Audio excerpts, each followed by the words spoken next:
కూటమి ప్రభుత్వం అధికారంలోకి వచ్చాక ఒక్క హామీ కూడా నెరవేర్చలేదని వైసీపీ ఎమ్మెల్యే తాటిపర్తి చంద్రశేఖర్ మండిపడ్డారు. చంద్రబాబు సర్కార్ పేదలకు ఏం చేసిందో చెప్పాలని డిమాండ్ చేశారు. రాష్ట్ర వ్యాప్తంగా అన్ని నియోజకవర్గాల్లో విచ్చలవిడిగా దోపిడీలు జరుగుతున్నాయన్నారు. నారా లోకేష్ సకల శాఖ మంత్రిగా వ్యవహరిస్తున్నారని ఆరోపించారు. వైసీపీపై నారా లోకేష్ విచక్షణ కోల్పోయి మాట్లాడుతున్నారని ఆగ్రహం వ్యక్తం చేశారు. ఉద్యోగులకు ఇప్పటి వరకు జీతాలు ఇవ్వలేదన్నారు. విద్యాశాఖలో లోకేష్ ఏం సంస్కరణలు చేశారో చెప్పాలని డిమాండ్ చేశారు.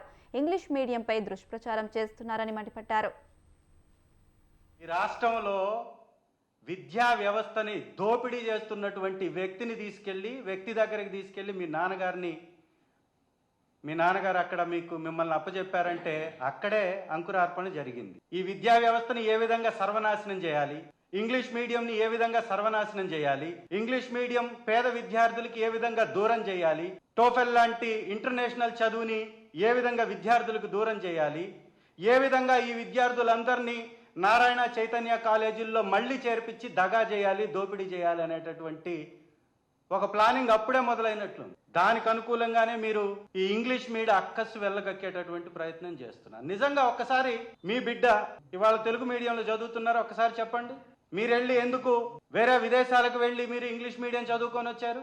తెలుగుని మోసేటటువంటి భారం కేవలం దళితులది, పేదలది, బీసీలది, ఎస్టీలది మాత్రమేనా? అంటే పేదలు మాత్రం తెలుగుని మేము భుజాన వేసుకొని మొయ్యాలి, తెలుగుని కాపాడేటటువంటి ప్రయత్నం చేయాలి. మీరు మాత్రం తెలుగుని మోసం చేసి దగా చేసి తెలుగు మీడియం వద్దు, ఇంగ్లీష్ మీడియం ముద్దు అని మీ నారాయణ గారి కాలేజీల్లో ఇంగ్లీష్ మీడియాలు పెట్టి లక్షలకు లక్షలు ముక్కు పిండి వసూలు చేస్తున్నారు.